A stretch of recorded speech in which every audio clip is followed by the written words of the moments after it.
Visakha steel plant గురించి మనం అనేక సందర్భాల్లో చెప్పుకున్నాం. ఆ స్టీల్ ప్లాంట్ని ప్రైవేటీకరణ చేసేస్తున్నారు. దాని పని ఆల్మోస్ట్ ఆల్ క్లైమాక్స్ కూడా వచ్చిందని చెప్పేసి అనేక సందర్భాల్లో చెప్పుకున్నాం. దీని గురించి మన కూటమి ప్రభుత్వం అంటే తెలుగుదేశం పార్టీ, జనసేన పార్టీ అధినాయకులు ఆ ప్రభుత్వం మాత్రం స్పందించడం లేదు. ఒకవేళ వాళ్ళకి స్టీల్ ప్లాంట్ మీద అంత చిత్తశుద్ధి ఉంటే అసెంబ్లీలో ఒక తీర్మానం చేసి కేంద్ర ప్రభుత్వానికి పంపించవచ్చు కదా. స్టీల్ ప్లాంట్ని ప్రైవేటీకరణ చేయడానికి వీల్లేదని చెప్పేసి ఒక తీర్మానం చేస్తే సరిపోతుంది కదా. గతంలో జగన్మోహన్ రెడ్డి గారు అలా తీర్మానం చేయడం వల్లే ఆ 5 సంవత్సరాలు ప్రైవేటీకరణ కాకుండా చూశాడు జగన్మోహన్ రెడ్డి గారు. దాని ఏకంగా కేంద్ర మంత్రి స్టేట్మెంట్ కూడా ఇచ్చాడు. ఆనాడు జగన్మోహన్ రెడ్డి గారు అసెంబ్లీలో తీర్మానం చేయడం వల్లే, ఆ బిల్లు మాకు పంపించడం వల్లే మేము దాన్ని ప్రైవేటీకరణ చేయకుండా ఆపేసామని చెప్పేసి.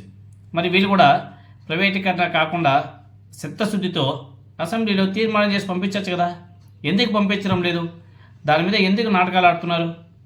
అంటే వాళ్ళకి తెలుసు ఇది ప్రైవేటీకరణ చేయాల్సిందే, అయిపోతుందని చెప్పేసి. ఇప్పుడు ఇంకా ఘోరం ఏమంటే ఆ స్టీల్ ప్లాంట్లో బలవంతంగా రిటైర్మెంట్ కూడా ఇస్తున్నారంట. 3 నెలల జీతం ఇచ్చి బయటకు పంపేందుకు యాజమాన్యం కూడా సిద్ధమైపోయిందంట. చూడండి, మన ఏబిఎన్ ఆంధ్రజ్యోతిలోనే 11వ తేదీ 4వ నెల 2025 అంటే నిన్న కరపత్రికలో రాశాడు. చూడొచ్చు మీరు అందరూ కూడా. ఏమని రాశాడంటే, విశాఖపట్నం స్టీల్ ప్లాంట్లో మొదట స్వచ్ఛంద పదవీ విరమణ పథకం విఆర్ఎస్ ప్రకటించిన యాజమాన్యం ఇప్పుడు తప్పనిసరి పదవీ విరమణ పథకం అంటే సిఆర్ఎస్, విఆర్ఎస్ జాగాలో సిఆర్ఎస్ వచ్చింది. ఆ సిఆర్ఎస్ అమలుకు రంగం సిద్ధం చేసిందంట. 15 ఏళ్ల నుంచి పనిచేస్తున్న 1200 మందికి ఇటీవలే విఆర్ఎస్ ఇచ్చిన సంగతి తెలిసింది. ఉద్యోగుల సంఖ్య ఇంకా తగ్గించాలని చెప్పేసి ఉక్కు మంత్రిత్వ శాఖ ఆదేశించడంతో ఇప్పుడు సిఆర్ఎస్కి పదును పెట్టారంట. తొలుత దీన్ని ఎగ్జిక్యూటివ్ ఉద్యోగులతో ప్రారంభిస్తున్నారంట. ఆ తర్వాత నాన్ ఎగ్జిక్యూటివ్లకు వర్తింపజేస్తున్నారంట. 2 ఏళ్ల సర్వీస్ ఉన్న వారిని దీనికి ఎంపిక చేసుకున్నారంట. గతంలో ఏ కారణాల వల్ల అయినా 2 షోకాజ్ నోటీసులు అందుకొని ఉంటే వాటికి ఇప్పుడు సంజాయిషి కూడా కోరుతున్నారంట. ఆయా కారణాల వల్ల ఎందుకు సిఆర్ఎస్పై మిమ్మల్ని తొలగించకూడదో చెప్పాలని చెప్పేసి కోరుతూ నోటీసులు ఇచ్చేందుకు కూడా సిద్ధమైపోయారంట. యాజమాన్యం తమ చర్యలను ప్రశ్నించేవారు ఎవరైనా ఉంటే వారిని ఏదో విధంగా బయటికి పంపాలి, ఇలాంటి ఎత్తుగడలు కూడా వేస్తుందంట. ఇది ఉద్యోగ వర్గాలన్నీ కూడా ఆరోపణ కూడా చేస్తున్నాయి.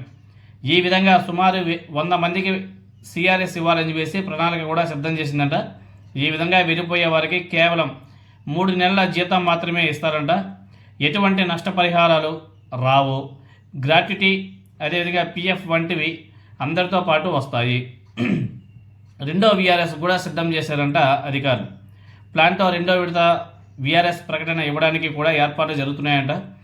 మొదటి విడతలో చాలామంది ఆసక్తి చూపకపోవడంతో యాజమాన్యం లక్ష్యం నెరవేరలేదంట. దీన్ని పూర్తి చేయడానికి 2వ విడత విఆర్ఎస్కు ముందు సిఆర్ఎస్ నోటీసులతో ఉద్యోగులని భయపెడుతూ 3 నెలల జీతంతో షోకాజులు అందుకుని వెళ్ళడం కంటే గౌరవంగా విఆర్ఎస్తో అన్ని రకాల ప్రయోజనాలు తీసుకోవడమే మంచిదని చెప్పేసి నిర్ణయానికి ఉద్యోగులు కూడా వచ్చేలా ఒత్తిడి తీసుకొస్తున్నారంట. ఈ విషయాలను స్థానిక ప్రజాప్రతినిధుల దృష్టికి తీసుకెళ్తే ప్లాంట్కి సంబంధించిన ప్రతి అంశం మీద తాము స్పందించడం సరికాదనే మాటలు కూడా వినిపిస్తున్నాయి అని చెప్పేసి ఏపీ రాధాకృష్ణ రాశాడు. అంటే స్థానికంగా ఉన్నటువంటి ఎమ్మెల్యేలని ఎంపీలను కలిసినా కూడా వాటికి సంబంధించి మాకు ఎటువంటి సంబంధమే లేదు, మాకు అసలు దాంట్లో ఎటువంటి రోలే లేదు, మీ కర్మ మీరు పడండి అని చెప్పేసి స్థానికంగా ఉన్నటువంటి జనసేన తెలుగుదేశం పార్టీ ఎమ్మెల్యేలు ఎంపీలు చెప్తున్నటువంటి మాట ఎంత దారుణం చూడండి. వీళ్ళే అధికారంలో లేనప్పుడు ఏమని మాట్లాడారు? మాకు అధికారం ఇవ్వండి, స్టీల్ ప్లాంట్ ప్రైవేటీకరణ కాకుండా చూస్తాం, అది మా రెస్పాన్సిబిలిటీ అని చెప్పేసి పవన్ కళ్యాణ్ ఒకవైపు, లోకేష్ నాయుడు ఒకవైపు, చంద్రబాబు నాయుడు గారు ఒకవైపు ఏ విధంగా మాట్లాడారో మనం చూసాం. తీరా ఇప్పుడు చూడండి, బలవంతంగా ఉద్యోగం కూడా తీసి పడేస్తున్నారు. వెళ్ళకపోతే ప్రెజర్ పెట్టి మెడ మీద కత్తి పెట్టి భయపెడుతున్నట్టుగా ఉంది వీళ్ళ వ్యవహారం చూస్తుంటే. చాలా దారుణం. వీళ్ళకి స్టీల్ ప్లాంట్ మీద ఏ విధమైన చిత్తశుద్ధి ఉందో కూటమి ప్రభుత్వానికి ఇదిగో ఇవన్నీ కూడా ఎగ్జాంపుల్స్.